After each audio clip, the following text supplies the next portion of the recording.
Mga senador, congressman, pahinga muna tayo ng politika. Pwede ba makisuyo yung pagkakainis natin sa isa't isa bilang politiko? Pwede ba 90 days lang?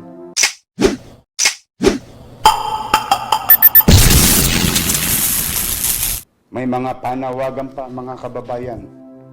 Ipinagpapaalala ko na sa inyo bilang ama ninyo. Itong ama nyo ngayon sasalita sa inyo. Bilang ama ninyo, huwag po tayong pagagamit sa mga ilang panawagan dyan, ilang sisihan dyan ng mga politiko, kapwa politiko.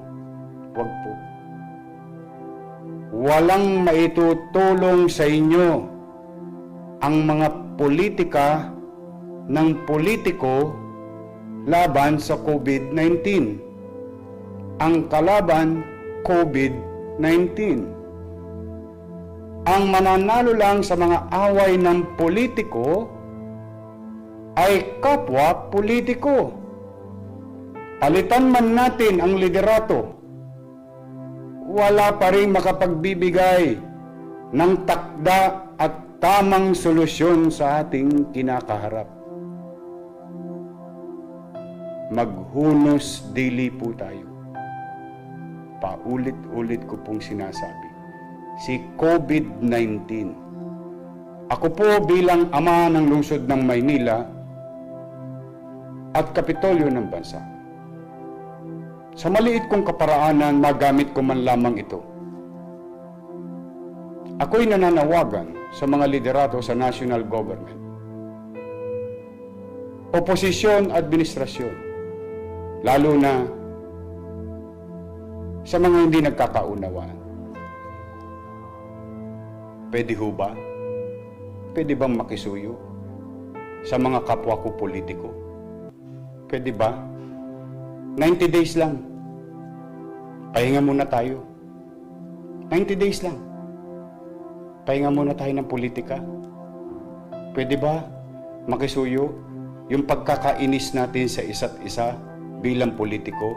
Pwede ba 90 days lang? Ibuhos natin lahat ng resources natin. Administrasyon, oposisyon, may kiling sa kaliwa, may kiling sa kanan. Pwede ho ba? Bilang ama ng lungsod ng Maynila na bahagi ng ating bansa. Ako po, nagsusumaamo sa inyo, mga senador, congressman, lahat kaming mga politiko.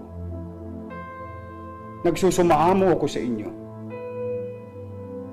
Huwag kayong maghanap na ng butas. Hindi bawat salita ng kasalukuyang leader ay binibigyan natin ng halaga o ibang kahulugan. Hinihikayat ko kayo, total magagaling kayo. I-donate nyo lahat ng sweldo ninyo. Lahat ng kakayanan ninyo, ngayon nyo ipakita sa tulong sa tao. Walang magaling dito. Walang mahusay sa laban na ito. Paulit-ulit kong sinasabi, wag na kayong lumayo sa pagkukumpara. Matatayog na ba sa tiklop? Himbis na nag-araw-araw na babalita sa telebisyon, sa radyo, sa mga social media, kanya-kanyang bayad tayo ng mga kung sino-sino para yung inyong mga political interest isulong ninyo. Pwede ba akong makisuyo bilang ama ng lungsod ng Maynila na Kapitolyo ng bansa? Pwede ba kayong makinig muna? Alam ko wala ako sa poder na pagsabihan kayo. Pero ako ngayon, hindi lang ako nagsasalita bilang alkalde ng lungsod, but bilang isang mamamayan din na marami na nagugutom. Huwag na natin sisihin kung sino ang mali. Wala pong tama sa sitwasyon na ito. Wala pong tama sa mga salita ninyo. Nagbabago ang ugali ng tao dahil hindi natin natatanggal sa kanilang pangamba. Hindi natin sila napapapanatag. Dala ng mga salitaan yung politikal. Away dito, away doon. Sino ba ang kaaway natin? Sino ang gusto natin bigyan ng solusyon? Kaya ako, mga senador, 24 lang kayo. Mga sekretaryo, mga politikong katulad ko. Ngayon tayo.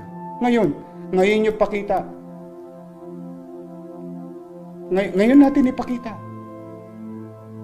Ipakita ninyo ang pagmamahal nyo sa Pilipino. Kami, mga taga Maynila, Pilipino rin. Ngayon nyo ipakita. Marami nagdadarahop. Nagdarahop sila ngayon.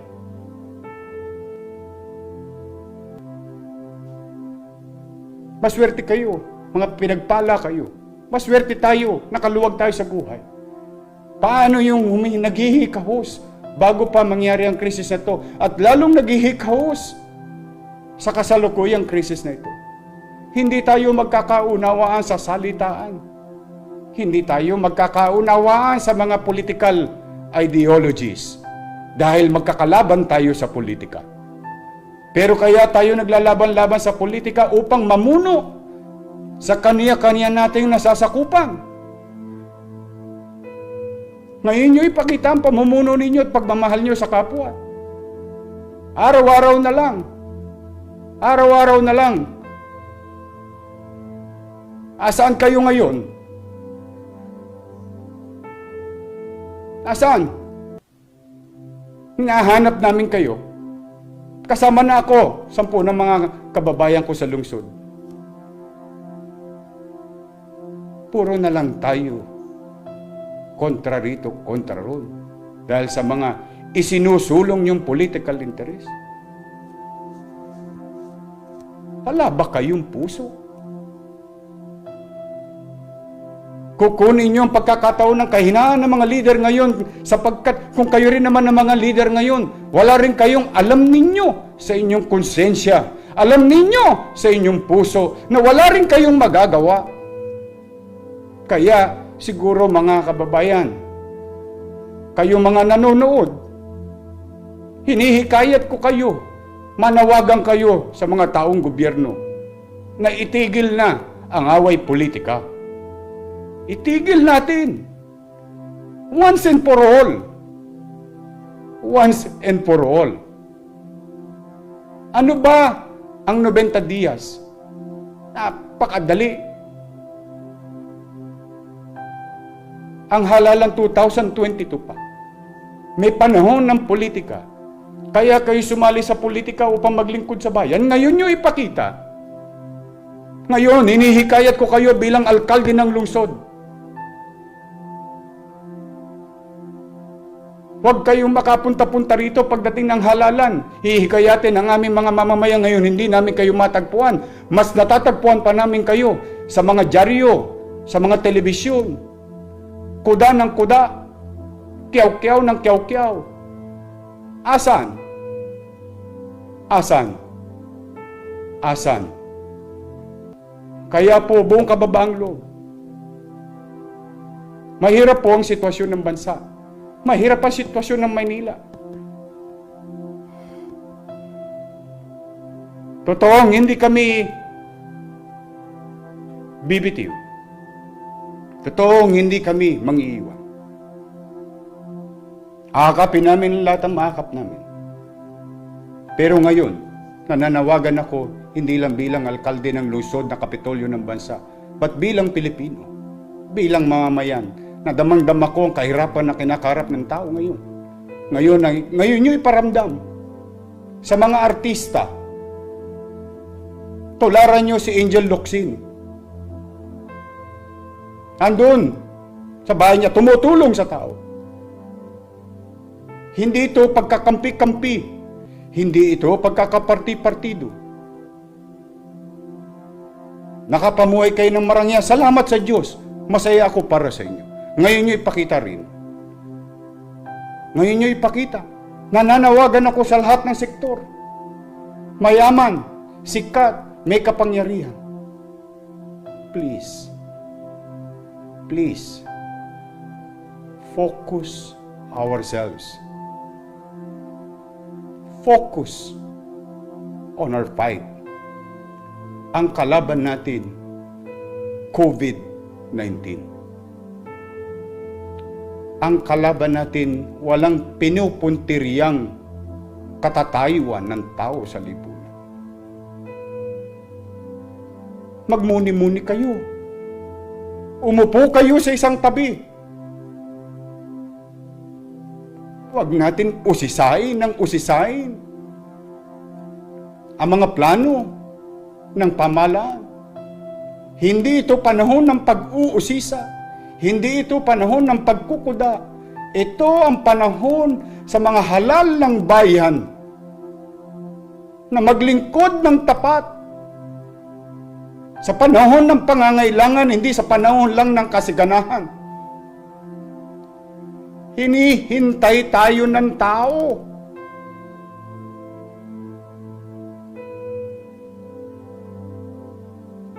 Wala po kong ibang ninanais na magsabi ng masakit na salita.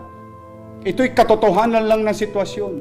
Baka lang masyado tayong nahihibang, nalilinlang, o baka naman masyado lang tayong nalilibang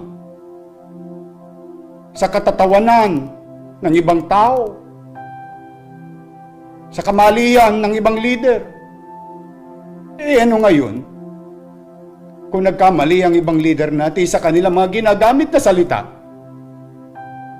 pag naitama nyo ba yung ginagamit nilang salita, makatutulong ba yun sa COVID-19? Makatutulong ba yun sa sikmurang kumakalam ngayon? Wala!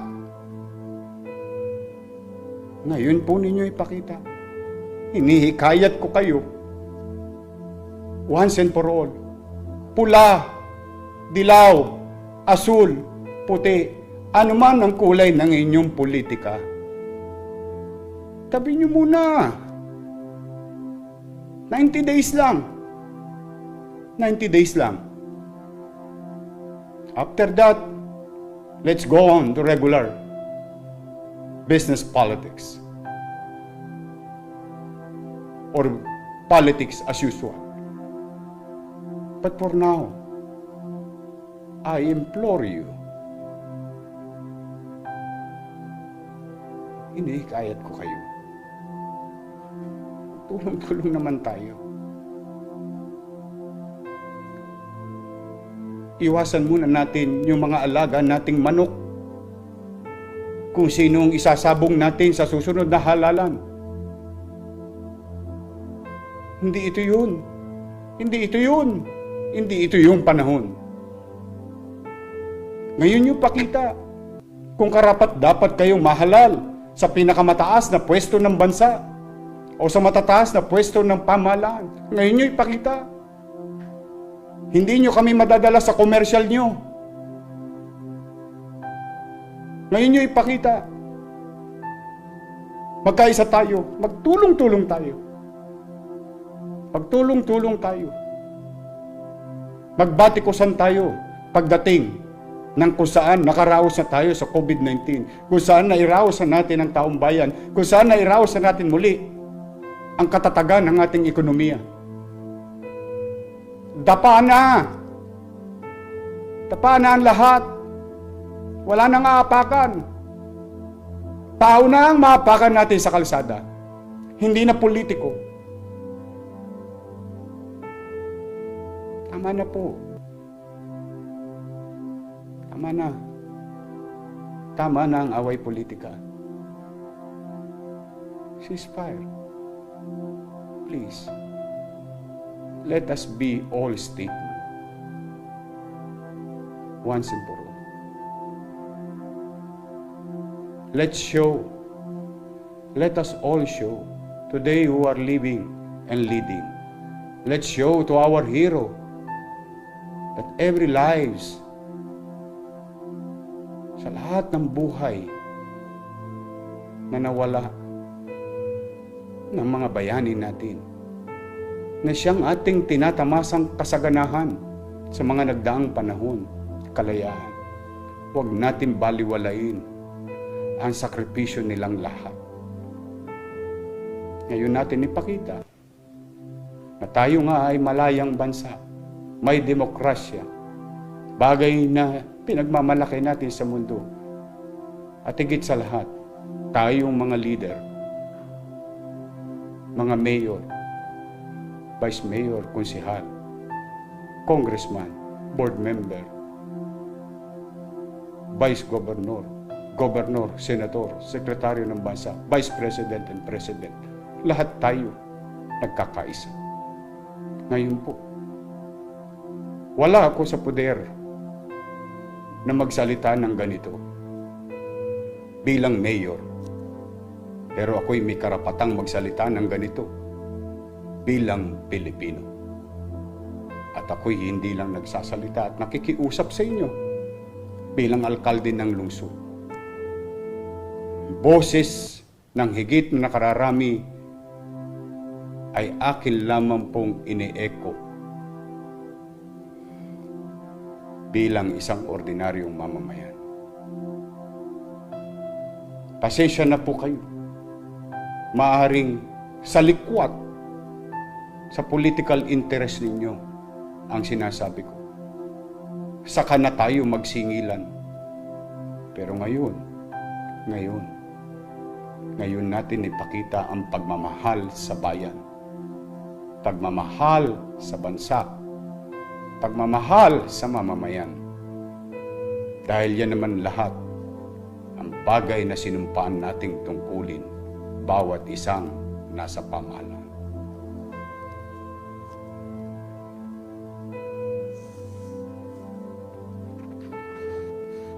Kung ako man may nasaktang damdamin ng mga politiko, pagpaumanin ninyo. Masakit mapakinggan ang katotohanan. Pero wala akong ibang masamang intention. Ang intention ko lang, we must act in unison in our action. Sa puso, isipan, o salita, at gawa. Pilipino tayo. Kapwa Pilipino.